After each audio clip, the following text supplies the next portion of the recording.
రఘుకుల తిలకారారా నిన్నెత్తి ముద్దులాడెదరా కోసల రామారారా కౌసల్య రామారారా నుదుటిన్న కస్తూరి తిలకం చిరునవ్వులు చిందే అదరం మల్లెలు మాలలు గట్టి నీ మెడలో వేసెదరారా.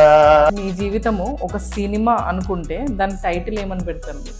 ప్రతి సంవత్సరం అయ్యప్ప సొమ్మాలేస్తా, కానీ శ్రీరాముడు అంటే నాకు చాలా ఇష్టం. అందుకని ఏ పని చేసినా రామ అనటం నా అలవాటు. అన్ని చోట్ల లైవ్ ప్రోగ్రాం అయ్యప్ప స్వామి పడి పూజలు భజనలు అవి చేస్తూ ఉండేవాడు. అయితే మీ సినిమా పేరు రఘుకుల తిలక రామ ఇక అదే టైటిల్. వెండి గిన్నెలో పాలు అవి నీకై ఉంచి తిరారా అల్లరి చేయగమాని నువ్వారగించగారారా. సో కొండల స్వామి గారు నమస్తే, థ్యాంక్ యూ సో మచ్. అంటే మా మన జూమిన్ స్టూడియోలో మీరు స్వయంగా రాముడి పాట ఈరోజు పాడిపించుకునే అవకాశం మాకు వచ్చింది, అంటే అదృష్టంగా భావిస్తున్నాం మేము. సో ఆ పాటతోనే మొదలు పెడదామా ఇంటర్వ్యూని? అలాగేనమ్మా. రఘుకుల తిలకారారా నిన్నెత్తి ముద్దులాడెదరా కోసల రామారారా కౌసల్య రామారారా. రఘుకుల తిలకారారా నిన్నెత్తి ముద్దులాడెదరా కోసల రామారారా కౌసల్య రామారారా నుదుటిన్న కస్తూరి తిలకం చిరునవ్వులు చిందే అదరం మల్లెలు మాలలు గట్టి నీ మెడలో వేసెదరారా. రఘుకుల తిలకారారా నిన్నెత్తి ముద్దులాడెదరా కోసల రామారారా కౌసల్య రామారారా. వెండి గిన్నెలో పాలు అవి నీకై ఉంచి తిరారా అల్లరి చేయగమాని నువ్వారగించగారారా. రఘుకుల తిలకారారా నిన్నెత్తి ముద్దులాడెదరా కోసల రామారారా కౌసల్య రామారారా. బుగ్గన చుక్క పెట్టి నీ కనులకు కాటుక పెట్టి నా మనసును మాలగజేసి నీ మెడలో వేసెదరారా. రఘుకుల తిలకారారా నిన్నెత్తి ముద్దులాడెదరా కోసల రామారారా కౌసల్య రామారారా. సూపర్ అసలమ్మా. అసలు ఆ వాయిస్ విన్నప్పుడే ఎంతో అద్భుతంగా అనిపిస్తుంది. ఎంతో మంది కనెక్ట్ అయ్యింది కదా ఈ పాట. అసలు ఎంతో. ఇది మీ ఫస్ట్ సాంగా లేకపోతే మిడిల్లో ఒక పాట హిట్ అయిందా? పాడటం అయితే 36 సంవత్సరాల నుంచి పాడుతున్నాను. అవును. అయితే నేను MP3గా చేసిన మొదటి సాంగ్ రఘుకుల తిలక. ఇది 2 సంవత్సరాలు అయింది. తర్వాత 55 పాటలు చేశా దీని తర్వాత. అయితే ఇది జనవరికి ముందు నుంచి బాగా వైరల్ అయిపోయింది. అంటే ఆ వాయిస్ అట్లా ఉంది, అంటే ఆ రాముడి గురించి పాడినప్పుడు విన్నప్పుడు ఎంతో అట్లా హ్యాపీగా అనిపిస్తుంది అన్నమాట. మొదటి ప్రశ్న ఏంటంటే, లైక్ మీ జీవితము ఒక సినిమా అనుకుంటే దాని టైటిల్ ఏమని పెడతారు మీరు? టైటిల్ ఉందమ్మా. మనిషి జీవితం అనేటువంటిది ఒడిదుడుకులు ఉంటాయి, కష్టాలు ఉంటాయి, సుఖాలు ఉంటాయి, అన్నీ ఉంటాయి. అయితే నా జీవితం జీరోతో మొదలైంది. అసలు మా అమ్మ నాన్నల దగ్గర నుంచి మాది చాలా పూర్ ఫ్యామిలీ, రోడ్డు పక్కన గుడిసె. అయితే వాళ్ళు అట్ట కష్టపడుకుంటానే నన్ను పెంచారు. తర్వాత నాకెందుకో అయ్యప్ప స్వామి మాల వేయాలని 18 సంవత్సరాల వయసులో కోరిక కలిగింది. అప్పుడప్పుడు ఎంటర్ అవుతున్నాయి మాలలు. ఆ మాల వేసుకున్న దగ్గర నుంచి ఆధ్యాత్మికం వైపు మనసు మరలింది. ఇప్పుడు జిఆర్ స్వామి వారి యొక్క ప్రవచనాలు అయితేనేమి, మరి సుందర చైతన్యానందుల వారని వీళ్ళ ఉపన్యాసాలంట రాముడు గురించి వినటం మొదలుపెట్టాను. ఆయనలో ఉన్న లక్షణాలు, గుణగణాలు ఇవన్నీ కూడా నాకు బాగా నచ్చాయి. ఇక అప్పుడే రాముడు కనెక్ట్ అయ్యా. నేను అక్కడి నుంచి ఏ పని చేయాలన్నా ప్రతి సంవత్సరం అయ్యప్ప సొమ్మాలేస్తా, కానీ శ్రీరాముడు అంటే నాకు చాలా ఇష్టం. అందుకని ఏ పని చేసినా రామ అనటం నా అలవాటు. అట్లా 18 సంవత్సరాల నుంచి ఆర్కెస్ట్రా పెట్టి అన్ని చోట్ల లైవ్ ప్రోగ్రాం అయ్యప్ప స్వామి పడి పూజలు భజనలు అవి చేస్తూ ఉండేవాడిని. అయితే మీ సినిమా పేరు రఘుకుల తిలక రామ ఇక అదే టైటిల్. ఓకే. సో మీరు మీ జీవితంలో సాధించినవన్నీ వదులుకున్నాయి ఏమన్నమ్మా? సాధించిందంటే ఈ రఘుకుల తిలక. ఎందుకంటే నా జీవితంలో ప్రతి ఒక్క దశలో కూడా ఒక్కొక్క మెట్టుకు వస్తానే ఉన్నా. ఇది ఎక్కడ డౌన్ కాలేదు. తర్వాత ఈ రఘుకుల తిలక రారా అనేటువంటి పాట వచ్చిన తర్వాత నా జీవితం మారిపోయింది. ఎందుకంటే అంతకుముందు నేను ఆటో నడిపేవాడిని, అనౌన్స్మెంట్లు చేసేవాడిని. ఈ ఆటో ఉదయాన్నే రికార్డింగ్ చేసుకోవటం, ఆ పెన్ డ్రైవ్ మైక్ పెట్టి ఆ మండలం తిరిగి వస్తే మీ వాయిస్ అది నా వాయిస్తోనే ఆ వచ్చే డబ్బులతో ఈ సంసార పోషణ ఇవన్నీ చేస్తూ ఉండేవాడిని. అయితే పాటలు అయితే బాగా పాడుతున్నా, ఎక్కడ MP3 సాంగ్స్ లేవు.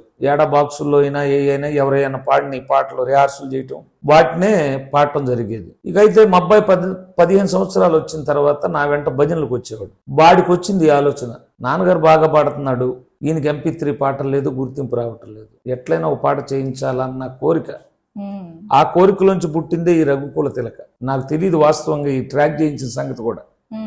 కానీ అద్భుతంగా వచ్చింది, చాలా వచ్చింది. ఎందుకంటే నన్ను అడుగుతా ఉండేవాడు, నాన్న MP3 పాట చేద్దామంటే, ఒక పాట చేయాలంటే 30,000 40,000, ఒక ఆటో నడుపుకుంటా మనం అంత చేయలేం. ఇక దానికోసమని మనసులో కోరుకున్న దాన్ని అణచుకొని మరి ఆర్థిక సమస్యల వల్ల వెళ్తా ఉండేవాడిని. అయితే ఒకరోజు బాపట్లో ఒక అబ్బాయి మా వాడికి పరిచయం అయ్యాడు, పవన్ శ్రీ పసుపులేట్ అని. అతను మ్యూజిక్ కంపోజ్ చేస్తాడు. నాన్నగారికి ఒక అయ్యప్ప స్వామి పాట చేయాలని చెప్పి అడిగాంట. సరే చేద్దాం అన్నాడు. అప్పటికి అబ్బాయి ఉద్యోగరీత్యా పనుల రీత్యా 3 నెలలు డిలే అయిపోయింది. డిలే అయిపోయిన తర్వాత ఇక మాలేసుకుని వెళ్ళొచ్చాం, ఆ ప్రయత్నం విరమించుకున్నాం. ఇక మార్చి ఏప్రిల్ వచ్చిన తర్వాత ఇక శ్రీరామనవమి వస్తుందనంగా మా వాడు నాకు తెలియకుండా వెళ్ళి, నేను ఈ రఘుకుల తిలక అంతకు ముందు కూడా విడిగా పాడుతూ ఉండేవాడిని. ఇక ఇదైతే నాన్నగారికి బాగుంటుంది, రాముడు అంటే ఇష్టం అని చెప్పి చేయించి పాడటానికి తీసుకెళ్ళాడు. తెల్లారితే శ్రీరామనవమనంగా. ఇక అది అంతకుముందు పాడే పాటే కాబట్టి సింగిల్ టేక్ లో పాడేశా. కోరస్ కూడా అట్లాగే పాడారు. ఇక రాత్రి 11ంటికి మాస్టరింగ్ చేసి ట్రాక్ ఆ పాట వచ్చింది. ఇక వీడియో చేయడానికి కూడా లేదు.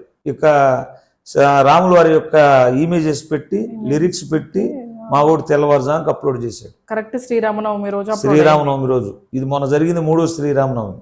ఇక ఆ రోజు అయితే అనుకోలే ఇంత పాపులర్ అయింది ఈ సాంగ్, ఇంత వైరల్ అయింది అని. అయితే బాగా చూస్తారనుకున్నాను. అట్లాగే చూశారు 1 మిలియన్ వరకు. తర్వాత రామ జన్మభూమి అప్పుడు కాస్త 2 మిలియన్లు అయింది అది. తర్వాత రీసెంట్ గా జనవరికి ముందు సినిమా యాక్టర్ సూర్య గారి తమ్ముడు కార్తీక్ గారి రీల్ ఒకటి వచ్చింది ఇన్స్టాగ్రామ్ లో. ఎవరో నాకు చెప్పారు ఫోన్ చేసి, కార్తీ నీ పాటకు చిందులేస్తున్నాడు. వాళ్ళు వాట్సాప్ లో పెడితే ఆ రీల్ చూసా, చాలా ఆనందం వేసినది. మరి ఆయన ఆ పాటకే ఇచ్చాడు, వేరే పాటను వీళ్ళు షూట్ చేశారు నాకైతే తెలీదు. ఇక తర్వాత చూసుకుంటే ఒక వారం తర్వాత ఇన్స్టాగ్రామ్ మొత్తం ట్రెండింగ్ అయిపోయింది. తర్వాత ఫేస్బుక్, తర్వాత యూట్యూబ్, తర్వాత సోషల్ మీడియా, ఇక తర్వాత ఫోన్లు మొదలైనవి. ఒకరు తెలుగు రాష్ట్రాలే కాదమ్మా, విదేశాల నుంచి కూడా వస్తున్నాయి ఫోన్లు. అంతగా వైరల్ అయిపోయింది ఈ పాట. ఇంక ఉండే కొంది ఇప్పుడు కూడా ఇంకా వైరల్ అయిపోతుంది. రీల్స్ చేస్తున్నారు, 1,00,000 పైన చేశారు రీల్స్. ఇప్పుడు ఎలా ఉంది కూడా ఇంకా బాగా చూస్తున్నారమ్మా. ఇప్పుడు మా ఛానల్లోనే 60 మిలియన్స్, తర్వాత టాపిక్ ఛానల్లో 6 మిలియన్స్ చూశారు. ఇక సోషల్ మీడియాలో రీల్స్ అయితేనేమి, వాటి నుంచి చేసిన అయితేనే 124 మిలియన్స్ రీల్స్ వ్యూస్ అనమాట. అట్లా చూశారు. ఇప్పుడు నెక్స్ట్ మీ ఫేమస్ సాంగ్ ఏంటి? రఘుకుల తిలక తర్వాత మొన్న మధ్య పేల్గాము పాకిస్తాన్ మనకు జరిగినప్పుడు హిందువుల్ని కాస్త ప్రేరేపితులను చెయ్యాలి, ఉత్సాహపరచాలా, మనము హిందూ అన్న ఉద్దేశంతో అదిను కాకుండా కొంతమంది మైకులు తీసుకొని కొంతమంది చెప్తా ఉంటారు, హిందువులు రాళ్లకు మొక్కుతారు, చెట్లకు మొక్కుతారని అంటా ఉంటారు. ఇక అది నాకు ఎక్కడో బాధ కలిగించేది. ప్రకృతి భగవంతుడి స్వరూపం, ప్రకృతి అన్ని మనకు ప్రసాదిస్తుంది. మనం ఏమిస్తున్నాం? ఒక నమస్కారం చేస్తాం. దైవంతో సమానమని హిందువులు సనాతన ధర్మం చెప్పింది కాబట్టి మనకు ఉపయోగపడే ప్రతి దాన్ని హిందూ మొక్కుతాడు. ఆ విషయాన్ని తెలియజేద్దామని చెప్పి దమ్మున్న హిందువులం గంగనీటి బిందువులు అన్న పాట చేశాను. అది కూడా ఇప్పుడు 1,30,000 ఎంతో ఉంది. ఆ పాట ఒకసారి పాడతారా మాకోసం? దమ్మున్న హిందువులం గంగనీటి బిందువులం సనాతన ధర్మానికి మేమంతా వారసులం. జై శ్రీరామ్ జై హనుమాన్. హనుమంతుని కాషాయ జెండాను ఇంటి పైన ఎగరేసి చెబుతున్నాం, మేమంతా హిందువులం. దమ్మున్నా దమ్మున్నా హరే దమ్మున్న హిందువులం గంగనీటి బిందువులం సనాతన ధర్మానికి మేమంతా వారసులం. ఇట్లా పల్లవి పెట్టాం. ఇక చరణంలోకి వచ్చేసరికి రాళ్లకు మొక్కేటి హిందువులం రా, ఆ రాళ్లతోనే కట్టినదే నీ గృహమురా. ఉండనంటవా ఇల్లు కూల్చుకుంటవా, ఈడ ఉండనంటవా ఇల్లు కూల్చుకుంటవా. చెట్టులకు మొక్కేటి హిందువులమురా, ఆ చెట్లే నిలిపేది నీ ప్రాణమురా.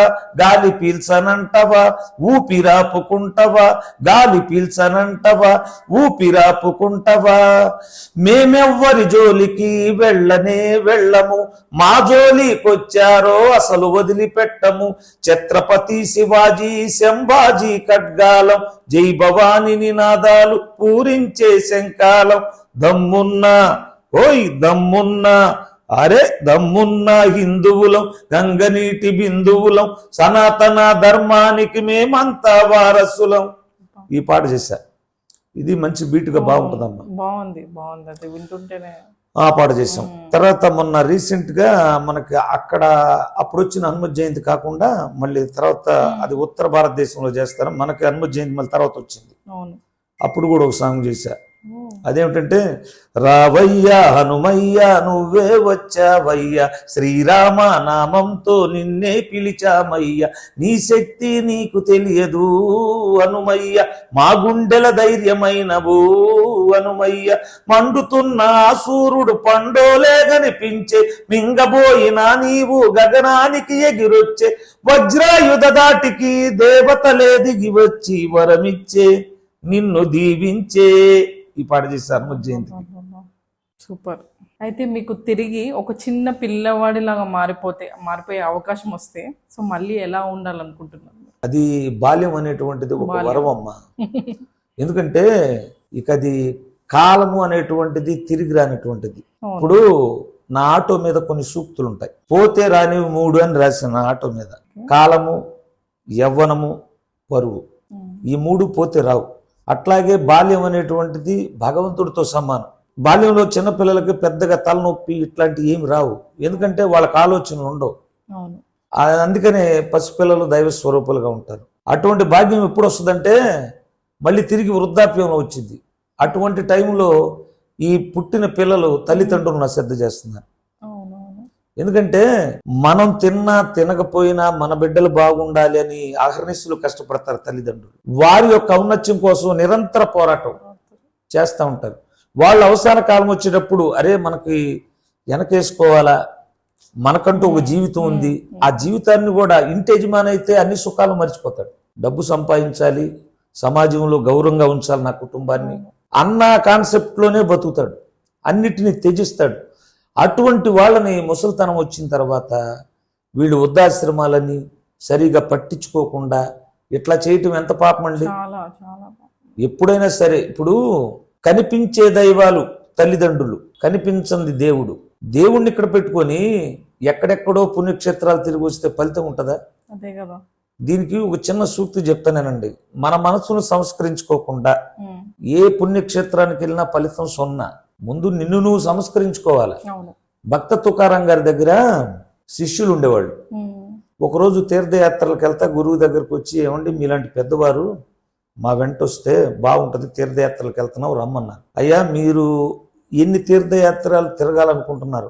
అందరూ నా పాండురంగడి రూపంలో నా దగ్గర నాలోనే ఉన్నారు, నేను ఎక్కడికి రానన్నాడు ఆయన. అట్లా కాదండి, మీరు రాకపోతే మీ గుర్తుగా ఒక వస్తువునివ్వండి, మీరు మా వెంట ఉన్నారన్న ధైర్యంతో తిరిగి వస్తామని చెప్పారు. సరే ఆయన చేతి దోసకాయ ఒకటి తీసి ఇచ్చాడు వాళ్ళకి. మీరు వెళ్ళిన ప్రతి తీర్థంలో ముంచండి, ప్రతి పుణ్యక్షేత్రంలో తీసుకెళ్ళండి, తిరిగి తీసుకురమ్మన్నాడు. అలా యాత్రలు ముగించుకొని తీసుకొచ్చారు. మరి అన్ని యాత్రలు తిరిగిన దోసకాయ ఎంత పవిత్రమైనటువంటిది. ప్రసాదం కోసి పంచిపెట్టాడు.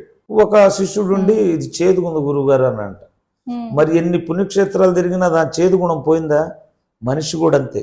తన మనస్సులో కామ క్రోధ లోభ మదమాత్సర్యాలు అసూయ ద్వేషం ఇవన్నీ కూడా పెట్టుకుని ఎన్ని పుణ్యక్షేత్రాలకైతే భగవంతుడు గుడ్డోడు కాదమ్మా, అన్నీ చూస్తూ ఉంటాడు, ఫలితం 0. నీ కంటి ముందు నేను కనిపించిన తల్లిదండ్రులు ఉన్నారు, వాళ్ళని గౌరవించు. సర్వదేవతలు వాళ్ళలోనే ఉంటారు. నీ తల్లి పార్వతి, నీ తల్లి శంకరుడు. ఇప్పుడు కుమారస్వామికి నెమలి వాహనం, వినాయకుడికి ఎలికి వాహనం. మరి గణాలకు అధిపతి ఆధిపత్యం పోస్ట్ ఇవ్వాలి, ఏదో నిర్ణయించుకోమన్నారు. ఆయన నెమలు కాబట్టి దన్మని ఎగిరి వెళ్ళిపోయాడు. ఈయన ఎలుక వెళ్ళలేదట్లా, ఈయన సూక్ష్మంగా ఆలోచించాడు. ప్రకృతి పార్వతి, పరమేశ్వరుడు పురుషుడు, వీళ్ళిద్దరి కలయిక సృష్టి, వీళ్ళిద్దరు చుట్టూ తిరిగితే మొత్తం తిరిగినట్టేనని తల్లి తండ్రి చుట్టూ తిరిగాడు. ఎక్కడికి వెళ్ళినా ఆయన కనపడతానే ఉన్నాడు కుమారస్వామికి. అప్పుడు తిరిగి వచ్చి, అన్నయ్య నా అజ్ఞానాన్ని మన్నించు, నువ్వే గొప్పవాడికి గణాలకు అధిపతి నువ్వే అని చెప్పాడు. అవును. కాబట్టి అది మన తల్లిదండ్రిని గౌరవించాలి. గౌరవించాలి. అలా గౌరవించినప్పుడే మనం ఏ చేసినా సత్ఫలితాలు వస్తాయన్నమాట. అంతేగాని కొంతమంది విదేశాల్లో ఉంటున్నారు, పిల్లల్ని తల్లిదండ్రులను తీసుకెళ్లి ఓల్డ్ ఏజ్ హోమ్లో పెడుతున్నారు. అక్కడ వాళ్ళు ఎంత నరకయాతన అనుభవిస్తున్నారంటే, ఇప్పుడు మనం అన్నం తింటున్నా ఏది తింటున్నా పిల్లలు లేరు అనేటువంటి మనోవేదన వాళ్ళు ఇంకా కొంగదీసిద్ది. ఆ టైంలో వాళ్ళకి కావాల్సింది దగ్గరుండి మంచి మాటలు చెప్పి చేస్తే ఇంకా ఆయుష్ పెరిగిద్ది వాళ్ళకి. అటువంటిది లేక వాళ్ళు ఇంకా 10 ఏళ్ళు బతకాల్సిన వాళ్ళు తొందరగా చనిపోతున్నారు. అది వాస్తవం. అది సో మీ దృష్టిలో ఆధ్యాత్మికత అంటే ఏంటి? ఆధ్యాత్మికం అంటమ్మా, ప్రకృతి వైపు దృష్టి మరల్చకుండా ఏకత్వంగా లయం చేయడాన్ని భక్తి అంటారు. భక్తి అది. ఇంకోటి ఏమిటంటే, ఈ భక్తి అనేటువంటిది నవవిధాలుగా ఉంటుంది. దైవిక మార్గంలో ఉన్నాము అంటే భగవంతునికి దగ్గరగా వెళుతున్నాం అని అర్థం. అది పూర్వజన్మ సుకృతం వల్లే వస్తుంది అన్నమాట. కాకపోతే ఇప్పటి కాలంలో ఏమైందంటే, మన పిల్లల్ని ఇంగ్లీష్ మీడియం స్కూల్లో ఇంకా కల్చర్ పెరిగి ఇంకా పాశ్చాత్య నాగరికతతో, ఈ పాశ్చాత్య నాగరికత ఉండాలి ఇప్పుడున్న సమాజంలో. దానికి మన ఆధ్యాత్మిక జ్ఞానాన్ని బోధించి పిల్లలకు చెప్పాలి. మనం అనుకున్న సైన్సు అంత టెక్నాలజీ అంతా కూడా మన హిందూ శాస్త్రాల్లో ఉంది. వాటిని ఎవరు వినియోగించటల్లా, వాళ్ళకి ఏవి తెలియటల్లా. ఆ ఇంగ్లీషు ఇప్పుడు పిల్లాడు వచ్చి కాన్వెంట్కి వెళ్ళి వచ్చిన తర్వాత మమ్మీ అనగానే ఎంత ఆనందపడిపోతున్నారు. అమ్మ అంటే పక్క వాళ్ళతో నాముషి, ఏందమ్మా మీ బాబేంటి అమ్మ అంటున్నాడు అంటారని. బాహ్య ప్రపంచంలో బతుకుతున్నాం మనం. ఆధ్యాత్మికతను అలవాటు చేయాలి పిల్లలకి. ఇది మన పూర్వీకులు, మన యొక్క చరిత్రలు, పురాణాలు, ఇతిహాసాలు ఇవన్నీ చెప్తానే ఇది కూడా చదివించాలి. వాడికి బాహ్యపరమైన దీనివల్ల ఏమొస్తుంది, ఉద్యోగం, డబ్బులు వస్తాయి, వాడికి జ్ఞానం తెలియదు. దీన్ని కూడా జోడిస్తే ఈ ఆధ్యాత్మికతను తెలియటం వల్ల తల్లిని ఎట్లా చూడాలి, తండ్రిని ఎట్లా చూడాలి, సోదరుని ఎట్లా చూడాలా, వచ్చిన భార్యని ఎట్లా చూడాలా, అన్నీ ఉంటాయి ఈ శాస్త్రంలో. దీన్ని కూడా నేర్పించాలి. అట్లా నేర్పించినప్పుడే ఆ పరిపూర్ణమైంది అనమాట జీవితం. రేపు చివరిలో కూడా ఎవరే మా అమ్మ నాన్న నా కోసం ఎంత కష్టపడ్డారని ఇది ఆ మనసులో నాటుకుపోయి చిన్ననాటి నుంచే అప్పుడు బ్రహ్మాండంగా చూస్తారు. అంటే మీ దృష్టిలో ఈ ధ్యానము అని అంటే ఏంటి? ధ్యానం అంటే మనసును ఏకాగ్రం చేయటం అనమాట. ధ్యానం అంటే ఏమిటంటే నిశ్శబ్దం అంటారా? నిశ్శబ్దం కూడా కాదు, ఈ ప్రకృతులతో మనకు సంబంధం లేదు. ఇక ధ్యానం భగవంతుడి మీద లయం చేయటం మనస్సుని. దానివల్ల ఏకాగ్రత ఏర్పడుతుంది. ఏకాగ్రత ఏర్పడిన తర్వాత ఆ దైవ శక్తి మనలోకి వస్తుంది అనమాట. ఇప్పుడు ఉదయం యోగా డే చేశారు, యోగాసనాలు. ఈ యోగాసనాల వల్ల ఏమవుతుంది, ఆరోగ్యం వస్తుంది, రోగాలు పోతాయి. మనం ఏ పని చేయకుండా కూర్చున్నాం అనుకోండి, ఇప్పుడు ఒక వస్తువుని వాడకుండా వదిలేస్తే ఎక్కడ పాటలు అక్కడ స్ట్రక్ అయిపోతాయి. అవి కదులుతూ ఉంటే అన్ని సాఫీగా పనిచేస్తూ ఉంటాయి అనమాట. ఈ యోగా కూడా అదే. ఇప్పుడు మనలో ఉన్నటువంటి ఒక్కొక్కటి ఈ పద్మాసనాలని, యోగాసనాలని ఇట్లా వేస్తారు, వేసి అన్ని శరీరం అంతా కదులుతూ ఉంటుంది. అప్పుడు ఎప్పుడు బాగా ఇక ఏ విధమైనటువంటి ఇబ్బందులు రావు. ఇప్పుడు కొంతమంది నడుము నొప్పులు, కాళ్ళు నొప్పులు. ఈ రోజున సైకిల్ తొక్కేవాడు ఉన్నాడా, నడిచి కాస్త దూరం వెళ్ళేవాడు ఉన్నాడా? అంత యాంత్రిక జీవితం. మెట్టు దిగగానే ఏదో ఒకటి ఎక్కి వెళ్ళాలి. ఇక శరీరానికి పని లేదు. ఇంక రోగాలు రాకేమొస్తుంది. ఇప్పుడు మనం తినే ఫుడ్ అట్లాంటిది. ఆహారం కావాలని కాదు, అసలు ప్రకృతే కలుషితం అయిపోయింది, మందులతోనే పెరుగుతున్నాయి. ఆ రోజున ఎకరానికి 6 బస్తాలు అయ్యాయి, 60 బస్తాలు ఎట్లా వస్తున్నాయి? కల్తీ మందులు వేయటం వల్ల. ఆ మందుల సారం అంతా గింజల్లో ఉంటుంది. శక్తి సన్నగిలిపోయి రోగాలు ఆటోమేటిక్ గా వస్తాయి. ఇప్పుడు అది తెలిసే కొంతమంది సెలబ్రిటీలు, సినిమా యాక్టర్లు, పెద్ద బిలియనీర్లు సొంతంగా సేంద్రియ ఎరువులతో చక్కగా పండించుకొని తింటున్నారు, మందులు లేకుండా. వాటిల్లో సజీవంగా శక్తి ఉంటుంది అన్నమాట. కాబట్టి వాళ్ళు ఎక్కువ కాలం ఉండగలుగుతున్నారు. సో మీరు రోజు ఎలాంటి ఫుడ్ తీసుకుంటారు? నాకే విధమైన నియమాలు లేదమ్మా. నియమాలు పాటించడానికి నేను అంతటివాడిని కాదు. ఎందుకంటే ఈ రోజు రఘుకుల తిలక రారా అనేటువంటి పాట ప్రపంచవ్యాప్తం అయిపోయింది. ఎక్కడెక్కడికి పిలుస్తున్నారు, రాముడి పవర్ ఏమో, అంత రాముడి శక్తి అది. సినిమా యాక్టర్లు పిలుస్తున్నారు, సెలబ్రిటీలు పిలుస్తున్నారు, మంత్రులు పిలుస్తున్నారు, సన్మానాలు చేస్తున్నారు, స్వామీజీలు పిలుస్తున్నారు. ఇక ఈ సోషల్ మీడియాలో ఇవన్నీ చూసి ఒరే కొండల స్వామి ఇన్ని చోట్ల సన్మానాలు చేస్తున్నారు. నార్మలే నా జీవితం. సన్మానాలు అయితే సేలవ కప్పుతున్నారు, అంతేగాని నేను ఇంటికి వెళ్ళిన తర్వాత ఆటోని తోలుకోవాలి. ఇప్పుడు కాకపోతే నాకు భగవంతుడు ఇచ్చిన లైఫ్ అచీవ్మెంట్, జీవిత సాఫల్యం ఏమిటంటే ఈ జన్మకి ఇంకా 2-3 జన్మలకు సరిపోనిచ్చాడు ఆ భగవన్ నామంతో. ఎన్నో పాటలు వస్తున్నాయి మనకి, ఆ పాటలు పాపులర్ అవుతాయి, డబ్బులు వస్తాయి, గౌరవం రాదు. ఒక్క దైవనామ సంకీర్తనకే వస్తుందమ్మా డబ్బులు. ఎందుకంటే మనకి 4 యుగాలు ఉన్నాయి, కృతయుగం, త్రేతాయుగం, ద్వాపర యుగం, కలియుగం. వీటిల్లో నీకు త్రేతాయుగం, ద్వాపర యుగం ఈ తీసుకున్నట్లయితే, కృతయుగం తీసుకున్నట్లయితే యజ్ఞయాగాది క్రతువులు చేసేవాడు, బోల్డ్ అంత ఖర్చు.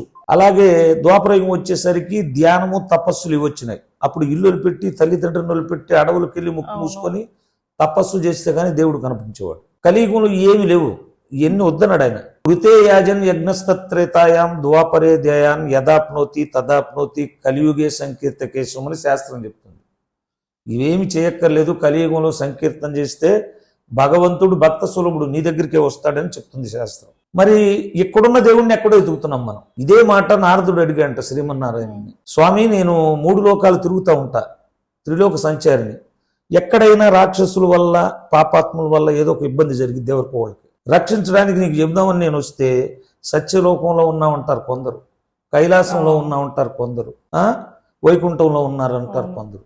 అసలు ఎక్కడ ఉంటావు, నీ పర్మనెంట్ కేర్ ఆఫ్ అడ్రస్ చెప్తే ఇవన్నీ తిరగకుండా డైరెక్ట్గా అక్కడికి వచ్చి చెప్తాను కదా, ఈ తిరిగేలోపు అక్కడ జరిగిపోద్దని అడిగాంట. అప్పుడు ఆయన కూడా చిన్న నవ్వి, నారద మద్భక్తాహ ఎత్ర గాయంతి తత్ర తిష్టామి నారద, నా భక్తులు ఎక్కడ గానం చేస్తూ ఉంటారు, పాటలు పాడుతుంటారు, అక్కడే తిష్ట వేసుకుని కూర్చుంటాను అని శ్రీమన్నారాయణుడు చెప్పాడు.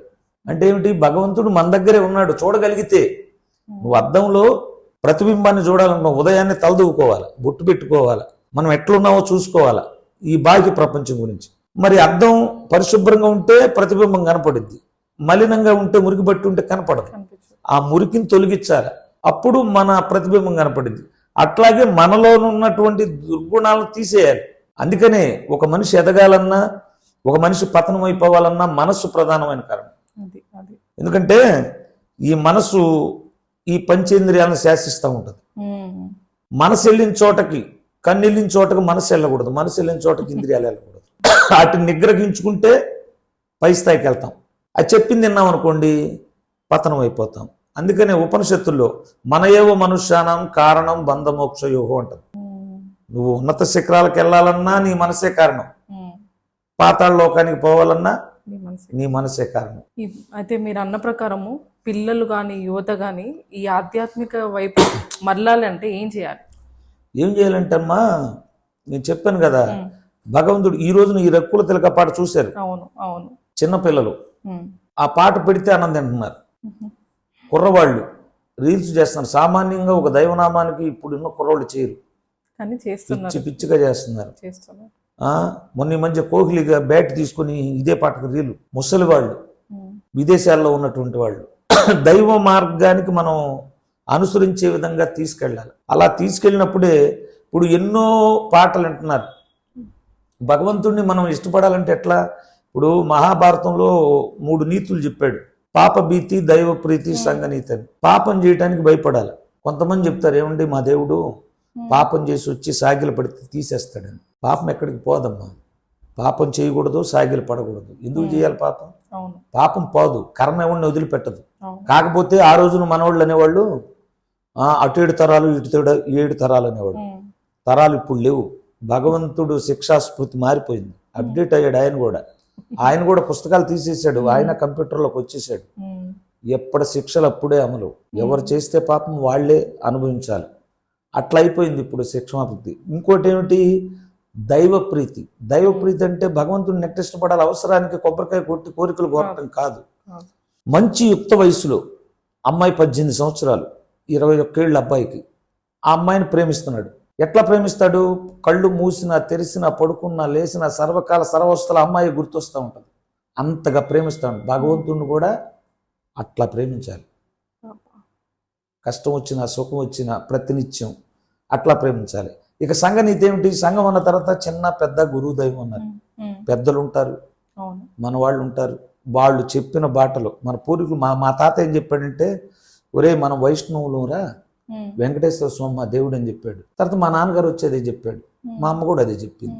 నేను వెంకటేశ్వర స్వామి నా స్వధర్మం హిందువుని కాబట్టి. ఇప్పుడు వాళ్ళు ఎర్రోళ్ళు కాదుగా, వాళ్ళు ఈ పిచ్చోళ్ళు అని చెప్పి నేను ఈ రోజున ఇంకో దేవుడిని కొలిస్తే అప్పుడు ఎంత కళంకం అమ్మా. వాళ్ళు చెప్పిన మాటను ధిక్కరించిన వాళ్ళు అవుతాం లేదా? నువ్వు చూడగలిగితే అన్ని చోట్ల ఉన్నాడు భగవంతుడు, నీకు నమ్మకం ఉంటే. నమ్మకం ఉన్న చోట రాయి పెట్టినా కూడా భగవంతుడిగా కనపడతాడు. నమ్మకం లేని చోట దేవుడు వచ్చి కూర్చున్నా కూడా నీకు రాయే కనపడి. ఒకవేళ మీరు గవర్నమెంట్ని కలిస్తే కనుక ఒకటి మార్చాలి అంటే మన సమాజంలో ఏం మారుస్తారు? నేనేం చెప్తానంటే, ఒకవేళ నన్ను అంతగా తీసుకెళ్తే అయ్యా ఈ చదువులతో పాటు హిందూ ధర్మాలు ఉన్నటువంటి మంచి మార్గాన్ని బోధించేటువంటి కొన్ని నీతి కథలను, భగవద్గీతలో ఉన్నటువంటి శ్లోకాలు లాంటి దాని అర్థాలను, దాన్ని కూడా ఒక సబ్జెక్టు సిలబస్గా చేస్తే ప్రపంచం బాగుపడింది, ముందు ప్రకృతి బాగుపడింది. వీళ్ళందరూ ఆ కల్చర్కి అలవాటు పడిపోయారు. ఇందులో ఉన్న ధర్మాలు తెలుసుకున్నారనుకోండి, వాళ్ళ జీవితాలు మెరుగుపరుచుకోగలుగుతారు. అందుకనే ఈ రోజున ఎన్ని కష్టాలు ఉన్నాయి. యోగాసనాలు వేయించినా ఏది ఇచ్చినా ఇప్పుడు 10 ఏళ్ల నుంచి స్వామివారు కల్కి అవతారం వచ్చి బ్రహ్మాండం ఉంది ఇండియా. ఎందుకంటే ఎప్పుడో వస్తుంది, దశావతారాల్లో 10వ అవతారం ఇంకా రాలేదనుకుంటున్నారు. ఎప్పుడు 10 ఏళ్ళు దాటిపోయింది వచ్చి. ఆయనే నరేంద్ర మోడీ, ఆయనే 10వ అవతారం. ఇంకెక్కడ దేవుడు దైవం మానుష రూపేణ అన్నారు. భగవంతుడేం స్వయంగా కిరీటాలు శంఖ చక్రాలు పెట్టుకునే రాడు, ఒక మనిషి రూపంలోనే వస్తాడు. మంచి చేసేవాడు దేవుడు. మనం అయోధ్యలో రామ మందిరం చూస్తానని ఎవరన్నా అనుకున్నారా? ఎవరు కల్లో కూడా ఊహించలా. సాధ్యమైందా? కాశ్మీరు ఈ కళాలు పోతాయి అనుకున్నారా? అది సాధ్యమైందా? ఎన్ని సంస్కరణలు చేశారు. గతంలో పూర్వీకులు చేసిన ప్రతి తప్పుని ఈయనొచ్చి సరి చేసుకుంటా వచ్చాడు. ఈయనే దేవుడు, నారాయణుడు, నమో అనేది అందుకే ఆయన్ని. అటువంటి మహానుభావులు ఉంటే సస్యశ్యామలంగా ఉంటది. సో మీ జీవితంలో అంటే మీరు బాగా బలహీనమైన రోజు ఏదైనా ఉందా? ఎందుకు చాలా ఉన్నాయమ్మా. ఎందుకంటే మాది పేద ఫ్యామిలీ అని చెప్పే కదా, మిడిల్ క్లాస్ ఫ్యామిలీ. మరి ఆటో దోలితే జీవనం, మరి సంసారం, పిల్లలు. నేను పడే శ్రమ వాళ్ళకి తెలియకూడదు. ఎందుకంటే భరించేవాడే భర్త అంటారు. ఆ సంసారానికి అంటే ఇప్పుడు ఆ కల్చర్ లేదు. ఏదో మన పూర్వం ఏం చేశారంటే, ఇంటికి చుట్టాలు వచ్చినా లేకపోతే రాకపోతే కుటుంబం ఉన్నా, కుటుంబ యజమాని ఏం చేసేవాడంటే ముందు పిల్లలు, తర్వాత భార్య భుజించిన తర్వాత చివరిగా భర్త భుజించేవాడట. ఎందుకని ఉన్నా లేకపోయినా భరించేవాడు అతను కాబట్టి. ఈ రోజున ఏమైంది, మన వాళ్ళు ఏం చేస్తారంటే భార్యలు పిల్లలకు పెట్టిన తర్వాత భర్తకి సపరేట్గా, ఎందుకంటే ఆయన ఇంటి యజమాని కష్టపడి వస్తున్నాడు, ఆయనకు లోటు చేయకూడదని ఇప్పుడు సాంప్రదాయం మార్చుకున్నారు. అయితే మన కష్టాన్ని ఆ ఇంట్లో వాళ్ళకి తెలియనికూడదు. ఎందుకంటే యజమాని బాధపడుతున్నాడని తెలిస్తే ఆ భార్య డేలా పడిపోద్ది, ఆ భార్య డేలా పడితే పిల్లలు డేలా పడిపోతారు. కాబట్టి తన కష్టాన్ని తానే దిగమింగుంటాడు, పైకి చూపిడు. కళ్ళ నీళ్లు ఉంటాయి ఎప్పుడు. ఇప్పుడు అందులో ఆర్థికంగా చితికిపోయి బతికే వాళ్ళకు ప్రతిరోజు కష్టాలు ఉంటాయి. అవి ఎప్పుడు చెప్పుకుంటారంటే ఒంటరిగా ఉన్నప్పుడు ఆ భగవంతుడు చెప్పుకొని ఏడ్చుకుంటారే తప్ప ఇంటికాడ బయటపడరు. ఇంట్లో భార్య బయటపడుతుంది. ఇప్పుడు చూడండి, ఎక్కడైనా తల్లి కర్కశంగా ఉంటుంది, పిల్లలు కూడా తండ్రిని ఎక్కువగా ప్రేమిస్తూ ఉంటారు. ఎందుకని, తల్లికి ఆ ఇతి బాధలు తెలుసు కనుక మందలిస్తూ ఉంటుంది. తండ్రి భరించుకునేవాడు మందలించడు పిల్లల్ని, కాబట్టి ఎక్కువగా అట్రాక్ట్ అవుతూ ఉంటారు తండ్రికి. కాబట్టి అటువంటి సందర్భాలు, ఏడుచుకున్న సందర్భాలు చాలా ఉన్నాయమ్మా. ఎందుకంటే మనం ఆటోతో ఈ సంసారం అంతా జరగాలి, మళ్ళీ గౌరవం ఎక్కడ తగ్గకూడదు, పక్క వాళ్ళల్లో బాగా బతకాలి. మళ్ళీ అయిన వాళ్ళు ఉంటారు, వాళ్ళు ఎదుగుతూ ఉన్నారనుకోండి, రేపు మన పిల్లలు వెళ్ళి అక్కడ చేతులు కట్టుకోవాల్సి వస్తుంది. ఆ స్థితి బిడ్డలకు రానియకూడదు. కాబట్టి వీటన్నిటిని ఈక్వల్ చేస్తా ఆ సంసారాన్ని అట్లా తీసుకెళ్ళాలి. మళ్ళీ ఎక్కడ చండాల పేరు రాకూడదు. మనం ఉన్నతంగా ధర్మం తప్పకుండా పరువుగా బతకాలి, దాటిలోని ఇవన్నీ చేసుకుంటా రావాలి. అప్పుడే బ్యాలెన్స్ అయిపోద్ది జీవితం. డబ్బులు సంపాదించకపోయినా దేవుడి దగ్గరన్నా ఒక చిన్న స్థానం సంపాదించుకోవాలని నా కోరిక. ఆ స్థానం వచ్చిందని అనుకుంటున్నా రామయ్య తండ్రి దగ్గర. లేకపోతే నా మొర విన్నాడు, లేకపోతే ఇంతటి గొప్ప కీర్తినివ్వడు. ఆ వాయిస్ లోనే ఉంది. అంటే ఆ రామ అన్నప్పుడు అదే రఘుకుల తిలక అనగానే చాలా అద్భుతమైన పాట. ఇంకా చెప్పాలంటే మెయిన్ గా ఇవాళ యంగ్ జనరేషన్ యువత చాలా మానసికంగా ఎంతో బాధపడుతున్నారు రోజు. అంటే ఏది తట్టుకోలేకపోతున్నారు కదా. సో దానికి మీరేం చెప్తారు? వాళ్ళకి ఏమిటంటే ఆత్మస్థైర్యం లేదు. ఇప్పుడు ఈ బిల్డింగ్ నిలబడాలంటే పునాది గట్టిగా ఉండాలి, పిల్లర్స్ బాగుంటే వాటి మీద ఈ ఫౌండేషన్ బ్రహ్మాండంగా ఉంటుంది. యువతకు కూడా ఎంకరేజ్మెంట్ చేసేవాళ్ళు ఉండాలి. వీళ్ళ చదువులు కూడా పెద్ద పెద్ద స్కూల్స్లో చేరుస్తారు, డబ్బులు కూడా ఎక్కువ పెట్టి. మానసిక ఒత్తిడికి గురవుతారు వీళ్ళు. చదువు చదువు చదువు చదువు 24 గంటలు. వాళ్ళ బాల్యము యవ్వనం కూడా గడిచిపోతుంది. ఇప్పుడు యవ్వనం కూడా ర్యాంకులు, చదువులు, ఎక్కువ మార్కులు రావాలి, సమాజంలో మా పిల్ల మంచి మార్కులు తెచ్చుకున్నాను కానీ వాళ్ళ మనసులో ఏముంది, వాళ్ళు ఎంత కష్టపడుతున్నారు, ఎంత వేదనకు గురవుతున్నారు, ఇంకా ఇంకా సంపాదించాలనే కోరిక తప్ప మన బిడ్డల మానసిక స్థితి ఎట్టుందని తల్లిదండ్రులు కూడా పట్టించుకోవట్లేదు. మా వాడికి ఈ ర్యాంక్ వచ్చిందని చెప్పుకొని పొంగిపోయే విధానంలోనే ఉన్నారు కానీ వాళ్ళలో ఉన్నది ఎవరు గుర్తించటల్లా. అట్లా ఒత్తిడికి చిన్నతనంలోనే గురైపోయిన తర్వాత ఇక 30 ఏళ్ళు వచ్చిన తర్వాత పెళ్లి చేస్తారు. ఇక తర్వాత దేనికి పనికిరాడు నాకు తెలిసి. అయితే ఇప్పుడు మన పూర్వీకులు అట్లా లేదమ్మా. ఇప్పుడన్నా 18 సంవత్సరాలు ఇంకా కొంచెం చిన్నతనంలోనే చేసేవాళ్ళు. ఎందుకంటే చిన్నతప్పటి నుంచే వాళ్ళు భార్యాభర్తలు అన్యోన్యంగా ఉంటా ఒకళ్ళనొకళ్ళు తెలుసుకొని ఆ బిడ్డలు పెంచుకొని హాయిగా వాళ్ళు ఇప్పుడు ఈ రోజున 120 ఏళ్ళు 130 ఏళ్ళు బతుకుతున్నారు. ఇప్పుడు వచ్చేవాళ్ళు 30-35 ఏళ్ళు. ఉద్యోగం తెచ్చుకోవాలా, ఉద్యోగం పురుష లక్షణం, ఉద్యోగం ఉంటే నన్ను ఇటు ఉద్యోగం వచ్చే కాడికి వయసు అంతా అయిపోతుంది. పాపం అమ్మాయి వయసు కూడా అయిపోతుంది. ఇద్దరు బ్రహ్మాండంగా ఆ పిల్లలు ఎదిగొచ్చే కాడికి ఓల్డేజ్ హోమ్లో కూడా పనికిరారండి. అంతే కదమ్మా. 20 ఏళ్ళకి పెళ్లి చేసుకుంటే 40-45 ఏళ్ళు వచ్చే కాడికి పిల్లడు అక్కడికి వస్తాడు. అప్పటి టైంలో ఇప్పుడు 30 తర్వాత వాడు 20 ఏళ్ళు వచ్చేసరికి 60 ఏళ్ళు దాటిపోతాయి. 60 ఏళ్ళు ఆయుష్ లేదు ఇప్పుడు. ఇప్పుడు వెనకటాళ్ళు 100 సంవత్సరాల పైన బ్రతికారమ్మా. తర్వాత వాళ్ళు 60-70 ఏళ్ళు బతుకుతున్నారు. మా అయితే 80 ఏళ్ళు బతుకుతారు. ఇక ముందు వచ్చే వాళ్ళకి 60 ఏళ్ళు లోపే ఆయుష్ కుంగిపోతల్లా. త్రేతాయుగంలో 1400 సంవత్సరాలు ఆయుష్. అట్లా ఒక్కో యుగానికి కుషించుకుంటా పోతారు. అల్పాయుష్కులు కలియుగంలో ఉన్నవాడు. అసలు కొంతమంది కడుపులో చచ్చిపోతారు, కొంతమంది భూమి మీద పడి చచ్చిపోతారు, కొంతమంది పిల్లలుగా ఉన్నప్పుడు చిన్న వయసులోనే హార్ట్ అటాక్లు వస్తున్నాయి. చూడండి ఈ గ్యాసులు అంత మాఫీ అమ్మా నాకు తెలిసి. అయితే ఇటువంటి వల్ల వాళ్ళ జీవితాలు కోల్పోతున్నారు. డబ్బు డబ్బు డబ్బు దయామూలం మిదం జగత్ పోయింది. ధనం మూలం మిదం జగత్. డబ్బు ఉంటేనే అన్నీ జరుగుతాయి అనే కాడికి వచ్చేసింది. ముందు ఎట్లా ఉందో ఈ ఆధ్యాత్మికత ఇందులో ఉంటే కొంచెం ఈ స్ట్రెస్ అనేది తగ్గిద్ది. ఇంత ఎమోషనల్ ఎందుకంటే మనసు ప్రశాంతత అమ్మా. ప్రశాంతం. ఇప్పుడు భగవంతుని ధ్యానం చేసిన, ఇప్పుడు ఇవన్నీ చేసిన, భగవంతుని పురాణాలు ఇది అసలు దేంట్లోనైనా నీతే ఉంటుంది, మనిషి జీవితం ఉంటుంది. అంట్లో ఒక్క భగవద్గీత గనక ఇండియాలో లేకపోతే హిందువుల్ని ఎప్పుడో లోలాకులు కట్టి తరిమేసేవాళ్ళు. ఎందుకంటే ప్రపంచ దేశాలు ఒప్పుకున్నాయి భగవద్గీతను. ఈ రోజున పాశ్చాత్యులు ఇంగ్లీష్ వాళ్ళు భగవద్గీతను అనుసరిస్తున్నారు. మరి ఇక్కడ ఇండియా కల్చర్ కట్టు బొట్టు చీర ఇవన్నీ కూడా వాళ్ళు ధరిస్తుంటే మనోళ్ళు ఆ కల్చర్కి అలవాటు పడిపోయి ఆ మోజులో బతుకుతున్నారు. వీళ్ళు వాళ్ళన్నీ తెలుసుకొని మన విధానానికి వచ్చేస్తున్నారు. అక్కడ మీరు కొన్ని ఇస్కాన్ టెంపుల్స్ ఇవన్నీ చూస్తుంటారు. శ్రీకృష్ణ నామస్మరణ బొట్లు పెట్టుకోవటం, చక్కగా లాల్చీలు వేసుకోవటం, చీరలు కట్టుకోవటం, వాళ్ళు మోజు పడుతున్నారు. మనోళ్ళేమో ఈ కల్చర్ మార్చుకోవటం, మతాలు మారటం. ఇప్పుడు మనకి ఇక్కడ లేని ప్రశాంతత ఎక్కడా కూడా ఉండదు. మన మనసు మంచిదైతే ఏ మతమైనా మంచిదే. అంతేగాని ఆయన దేవుడా ఈయన దేవుడా డిబేట్లు పెట్టి తిట్టుకోవటం ఎక్కువైపోయింది.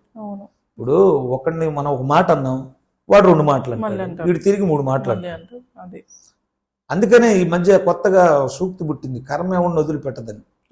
చెప్పాగా, భగవంతుణ్ణి దూషిస్తే ఫలితం వెంటనే చాలా మంది అనుభవిస్తున్నారు. కొంతమంది వెళ్ళి చచ్చిపోయారు కూడా. ఏ దేవుణ్ణి తిట్టకూడదు. దైవ దోషం అనేది ఎప్పటికైనా ప్రమాదం, వాళ్ళు అనుభవించాల్సిందే. ఇది తెలుసుకోవాలి ఎవరైనా. ఇప్పుడు ఏంటంటే కాంట్రవర్సీ చేస్తేనే గుర్తుండిపోతారు. చూడండి, ప్రాణం కాపాడినోడిని పేపర్లు వేస్తారు, తీసినోడిని పేపర్లు వేస్తారు. పబ్లిసిటీ.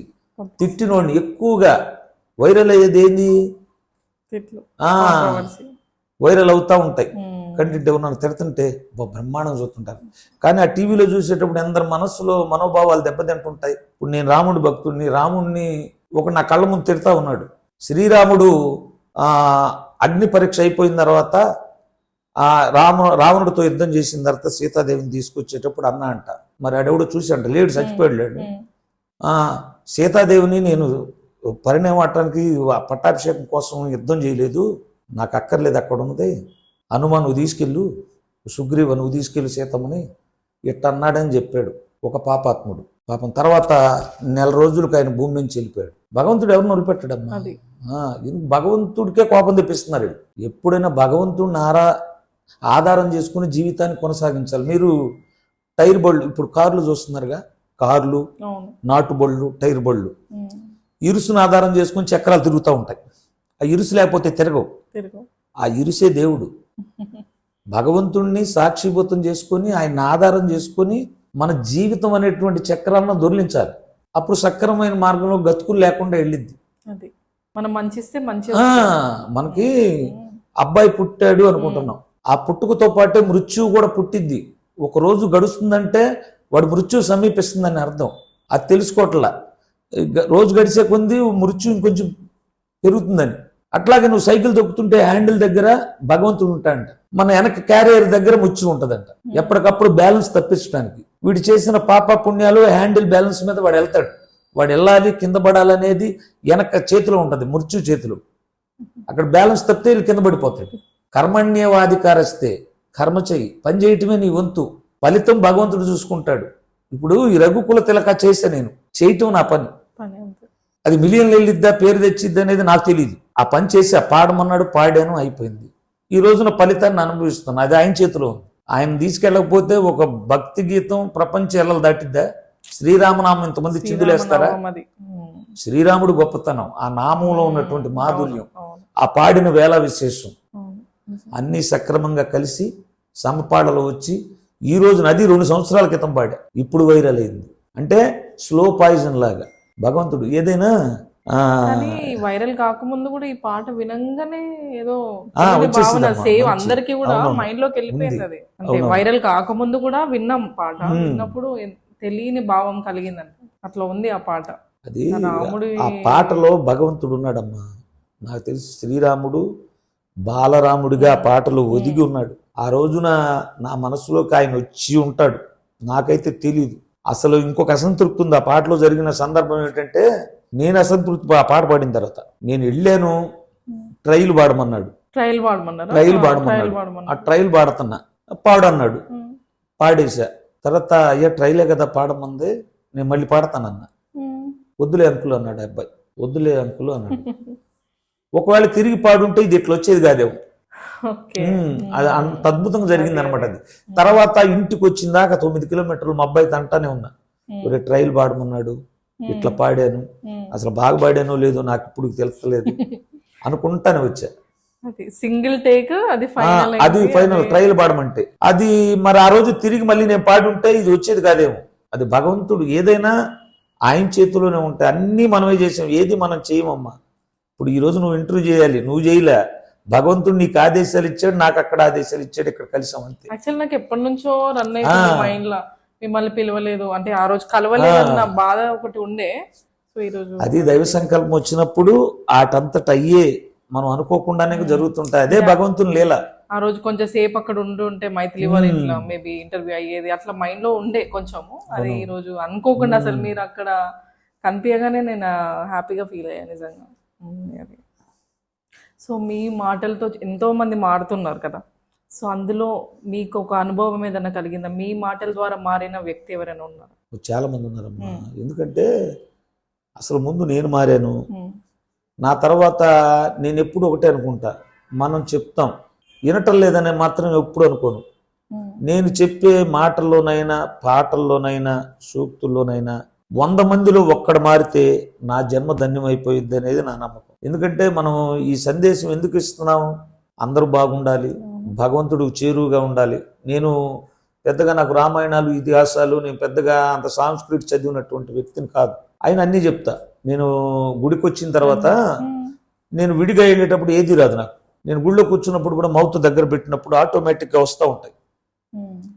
అది జనరల్ నాలెడ్జో భగవంతుడు ఇస్తాడో నాకు తెలియదు. మాటలంటే మాటలు వస్తాయి. అది భగవంతుడి గురించి. రే ఇది దైవ సంకల్పం, భగవంతుడు ఇచ్చాడు. మనమేమో అంత పండితులం కాదు, మనం పామర్లు. అయినా కూడా 10 మందికి, నేను అంతకుముందు పాటలే పాడేవాడిని. తర్వాత కొన్నాళ్ళ పాటు అచ్చంగా జనాన్ని వినాలి. కొంతమంది రామాయణాలు చెప్తూ ఉంటారు, సాంస్కృతిలో శ్లోకాల రూపంగా చెప్తారు. ఈ రోజు శ్లోకాలు తెలిసిన వాళ్ళు ఎంతమంది ఉన్నారు తెలీదు. దాన్ని ఎట్లా చెప్పాలి, వాడుక భాషలో చెప్పాలి, అందరికి అర్థమయ్యే విధంగా చెప్పాలి. అది కూడా అర్థం కాకపోతే కొన్ని ఉదాహరణలు తీసుకొని కథల రూపంలో అర్థమయ్యేలాగా చెప్తే వీళ్ళకి చేరుతుందని చెప్పి కొన్నాళ్ళ పాటు అచ్చంగా రామాయణం, భారతం, భగవద్గీత గుడి దొరికితే 45 రోజులు చెప్పేవాడిని ఒక్కోటి. జనం వినాలి, మారాలి, ఈ పురాణాలు తెలుసుకోవాలని. అట్లా కొన్నాళ్ళు చెప్పా. రాను రాను ఏమైందంటే ఇక పిల్లలు ఎదుగుతున్నారు, సంసార పోషణ కష్టం అవుతుంది, ఆ కూర్చునే తీరిక దొరకటం నాకు. ఇక తర్వాత నేను 10-20 ఏళ్ళ నుంచి ఈ ఉపన్యాసాలు ఒకవేళ చెప్పిన ఎవరు వచ్చేవాళ్ళు కాదు.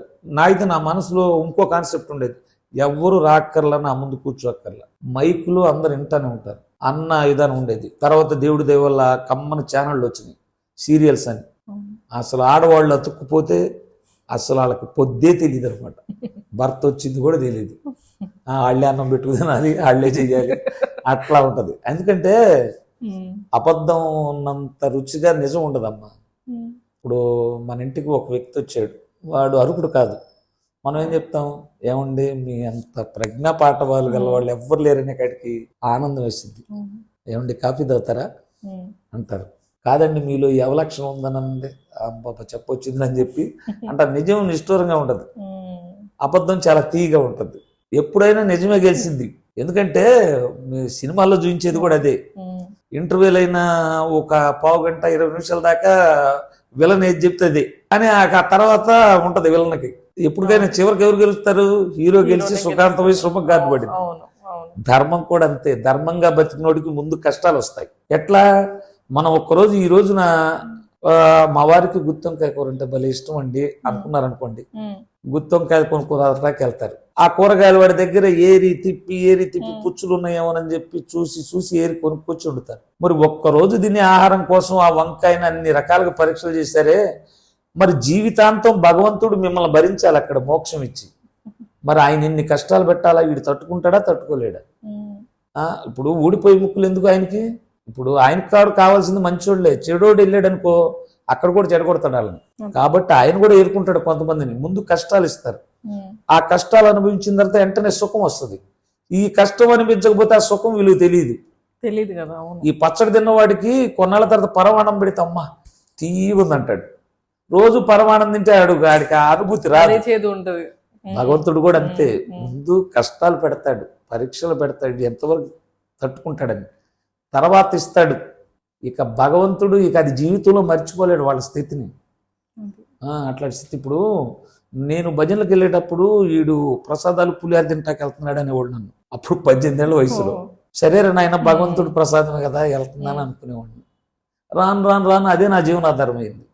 ఆర్కెస్ట్రా పెట్టిన తర్వాత ఇప్పుడు స్వకార్యం స్వామి కార్యం 2 జరుగుతున్నాయి. ఇప్పుడు అటు దేవుడి పాటలు నా నోటితో పాడగలుగుతున్నాను, డబ్బులు వస్తున్నాయి, నా ద్వారా 15 మందిని బతికిస్తున్నా, వాళ్ళని ఆనందపరుస్తున్నా. అట్లా ఈ రోజున రక్కుల తిలక వచ్చింది, ప్రపంచం మొత్తం గుర్తింపు వచ్చింది. ఇక ఇవన్నీ ఆ రోజున ఆ దైవం బీజాలు పడకపోతే ఈ రోజు నాకు ఈ స్థితి వచ్చేదా? అది మనం చేయాల్సింది చెయ్యాలి, దేవుడు ఇచ్చేది ఇస్తాడు. మీ నిద్రలో చివరి కళ మీకు గుర్తుందా? నాకు అసలు కళలే గుర్తుండవమ్మా. ఎందుకంటే కళలు వస్తాయి, అవి నిజాలు కావు నాకు తెలిసి అయితే.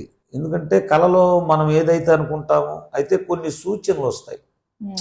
ఇప్పుడు మనం నిద్రపోతున్నప్పుడు అసలు పెద్ద మెదడు పనిచేస్తూ ఉంటుంది. మనకు 2 మెదడులు ఉంటాయి, చిన్న మెదడు, సూక్ష్మ బుద్ధి కలిగి ఉంటుంది చిన్న మెదడు. మనకి ఆలోచనలు తెలివి ఇవంతా దాని ద్వారా వస్తాయి. ఇక పెద్ద మెదడు అచ్చంగా పనిచేస్తే వాడు మూర్ఖుడుగా ఉంటాడు అనమాట, మూఢభక్తిగా. ఈ పెద్ద మెదడు నుంచి ఆ ఆలోచనలు వస్తూ ఉంటాయి పడుకున్నప్పుడు. ఈ ఆలోచన ద్వారా కొంతమందికి ఏమైందంటే నిజంగా జరిగినట్టుగా ఉంటుంది. ఇక దాన్ని కల అనుకుంటా. నాకు ఎన్నిసార్లు వస్తాయి, మెలకు రాగానే మర్చిపోతాను నేను.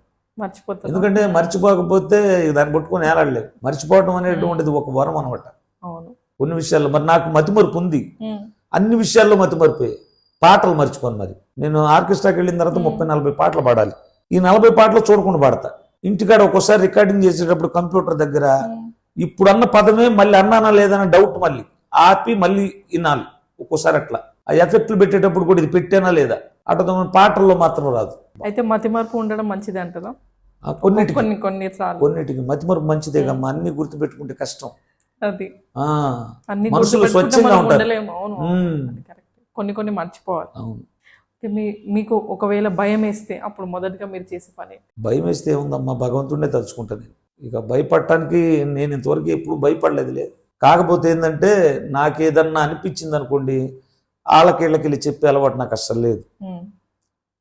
నాకు ఏదన్నా మనసులో ఆలోచన వచ్చినా కష్టం వచ్చినా ఆ దేవుడికే చెప్తా. అందులో అయ్యప్ప స్వామి మాల వేసుకొని కొంతమంది 40 రోజులు పూజలు చేసిన తర్వాత తీసుకెళ్ళి అటకలో పెట్టేస్తారు స్వామివారి ఫోటో. మా ఇంట్లో అట్లా ఉండదు, నిత్యం ఉంటుంది ఆ ఫోటో. ఎందుకంటే సీజనల్ గాడ్ కాదు ఆయన, ఏదో మహిషి సంహారం కోసం వచ్చినప్పుడే పిల్లవాడిగా ఉన్నాడు. అయ్యప్ప స్వామికి 2 భార్యలు ఉన్నారు, ఇంకొక ఆవిడ ఉంది, పూర్ణ పుష్కల 2 భార్యలు, ప్రభావత్ అనేటువంటి భార్య ఉంది, సత్యకుడు అనే కొడుకున్నాడు, వాళ్ళకి దేవస్థానాలు ఉన్నాయి. అయితే ఆ మహిషిని సంహరించడం కోసం భూమి మీదకి వచ్చినప్పుడు స్వామి 12 ఏళ్ళప్పుడు అక్కడ శిలామూర్తిగా వెలిశాడు.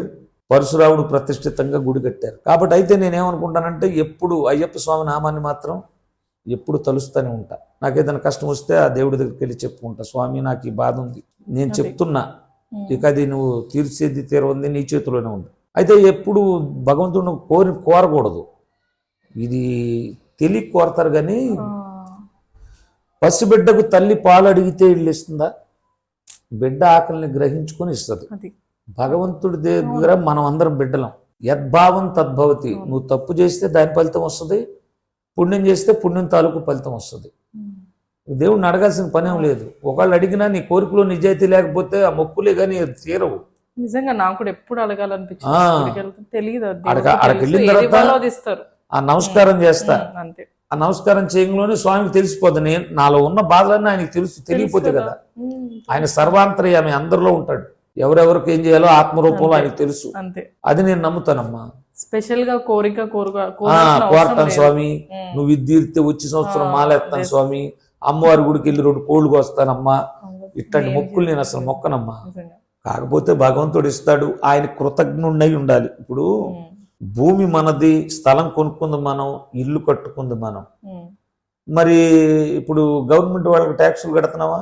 వాటర్ ట్యాక్స్ కడుతున్నావా? హౌస్ ట్యాక్స్ కడుతున్నావా? మరి ఇది మనదేగా, మనం కొనుక్కుందేగా. మరి అయితే భగవంతుడు అన్ని ఇచ్చాడు ప్రకృతి మొత్తానికి, ఆయనకేం కడుతున్నాం? ఆయన ఏమైనా అడిగాడా? కృతజ్ఞతుడు. ఎవరైనా మేలు చేస్తే మనం కృతజ్ఞత చూపించాలి. భగవంతుడు ఒక్క నమస్కారం చేయమన్నాడు, అంతేగాని నువ్వు కొబ్బరికాయలు కుట్టురా, కోళ్ళు కోయిరా, మేకలు కోయిరా అని చెప్పడం. ఇదంతా మనమే చేస్తాం. అయితే భగవంతుడికి లోబడి బతకాలి. దేవుడున్నాడు, నన్ను నా కుటుంబాన్ని ఆయనే చూస్తాడు, ఏ కష్టం వచ్చినా ఆయనే చూస్తాడు అని ఉండాలి. అట్టానే ఆసుపత్రులకు పోకుండా ఉండకూడదు. మానవ ప్రయత్నం చెయ్యాలి, ప్రయత్నం చేస్తూ ఆ ఫలితాన్ని తీయాలి. అలా ఉన్నప్పుడే మానవ జీవితం. సో లాస్ట్ క్వశ్చన్, మీరు ఒంటరిగా ఉన్నప్పుడు మీ మనసు ఎలా మాట్లాడుకుంటారు? మీరు నేను ఎప్పుడు ఒంటరిగా దైవనామ సంకీర్తన చేస్తూ ఉంటానమ్మా. నేను అనౌన్స్మెంట్కి వెళ్తా, వెళ్ళేటప్పుడు ఊరికి మధ్యలో గ్యాప్ వస్తుంది, ఒక 3-4 కిలోమీటర్లు 5 కిలోమీటర్లు అట్లా. అటువంటప్పుడు ఖాళీగా నాకేదైనా కష్టాలు గుర్తొచ్చినాయి అనుకోండి, బాగా కష్టంతో కూడుకున్న పాట దేవుడిదే పాడుకొని ఏడ్చుకుంటూ వెళ్తా ఉంటా. ఎవరు చూడరు అప్పుడు, నా బాధ అంతా ఆయనకే చెప్తా. ఇంట్లో ఉన్నాను అనుకోండి, వీళ్ళెవ్వరూ లేనప్పుడు, నేను ఒక్కడనే కూర్చున్నప్పుడు ఆ భగవంతుడికి నా కష్టాన్ని ఆనందాన్ని 2 చెప్పుకుంటాను అనమాట. భగవంతుడు భక్త చూడమ్మ, చెప్తే అన్నీ ఇచ్చేస్తాడనమాట. స్వామి నాకు ఈ బాధ ఉందంతే, ఇక నీ ఇష్టం, నువ్వు ఏది ఇచ్చినా తీసుకుంటా, నేను సిద్ధంగా ఉన్నా, ఇక అంతా నీ చేతుల్లోనే ఉన్నా, మంచిగా అనుకుంటా. ఇప్పుడు నాటో ఎవరో దొంగలు తీసుకెళ్లారమ్మా. అవునా? దొంగలు తీసుకెళ్లారు. అప్పుడు నా అయ్యప్ప స్వామి గుడిలో వాచ్మెన్గా ఉంటున్నా. తెల్లవారుజామున ఆటో తీసుకెళ్ళిపోయారు. నా జీవనాధారం సంవత్సరం అయింది అప్పటికి. సరే తెల్లవారుజాము లేదు, చూస్తే ఆటో లేదు. సరే ఎవరినో బైక్ అడిగి ధన్మని వెళ్తే కొంత దూరం వెళ్ళిన తర్వాత ఆ చక్రాలు, సెల్ఫ్ మోటరు ఇవన్నీ తీసుకుని రోడ్డు పక్కన అట్టు పెట్టి వెళ్ళిపోయారు. అంటే ఆయిల్ అయిపోయింది అది, ఒక 6-7 కిలోమీటర్ల అవతల. సరే ఇంటికి రాగానే మా మిస్సెస్ తిట్టడం మొదలేసింది. అమ్మా తిట్టబాగా, ఇప్పుడు మన వస్తువు మనకు వచ్చింది, తిట్టినందువల్ల ఏమి రాదు, మన దరిద్రాన్ని ఆడు పట్టుకెళ్ళాడు అనుకోవటం. అది తిడితే ఏమొచ్చింది, దానివల్ల ఏమి రాదు. మా అయితే 10,000-11,000 ఖర్చు అయింది. అక్కడ నుంచి నా అదృష్టం మారిందండి. ఉన్న వాస్తవం ఇది. అట్టని అందరిని పోగొట్టుకోమని చెప్పట్లా నేను. నేను అంతకుముందు ఆటో పెద్దగా తోలేవాడిని కాదు, ఇంటికాడ పెట్టి ఉండేవాడిని. ఆ తర్వాత అవకాశాలు కూడా ఆ తర్వాత మార్చిన తర్వాత బ్రహ్మాండంగా వచ్చేసింది. ఊరేవరే ఒక్కొక్క టైంలో ఒక్కొక్కడు నా నుండి ఒక్కొక్క చెడుని తీసుకెళ్ళిపోతా ఉన్నాడు, నన్ను పరమాత్ముడికి దగ్గర చేస్తున్నాడు అనుకుంటా. అదే ఏది జరిగినా మనం మంచిగా అనుకుంటే అంత ఆనందంగా ఉంటుంది. అదే ఆలోచిస్తా ఉన్నాను అనుకోండి, ఆలోచన వల్ల రోగాలు వస్తాయి. ఇది ఎందుకు ఇట్లా జరిగింది, ఆయుష్ తగ్గిపోతా ఉంటది అనమాట. మీరు అన్నట్టు వెంకటేశ్వర స్వామి అంటారు కదా, చిన్నప్పటి నుంచి కూడా నాకు అసలు తెలియదు. అది తెలుస్తుంది బాగా. నేను కోరుకున్నవి జరుగుతుంది, అట్లా కోరుకున్నవి కాదు ఎందుకో ఆ నమ్మకం అంతే. ఆడికి వెంకటేశ్వర వెళ్ళి స్వామి వస్తే మీద ఆడికి నమ్మకం. వెళ్తే జరిగిద్దని ఒక నమ్మకం అండి. తిరుపతి వెళ్తే అది ఎట్లన్నా జరగని, అది జరిగిపోద్ది అంతే.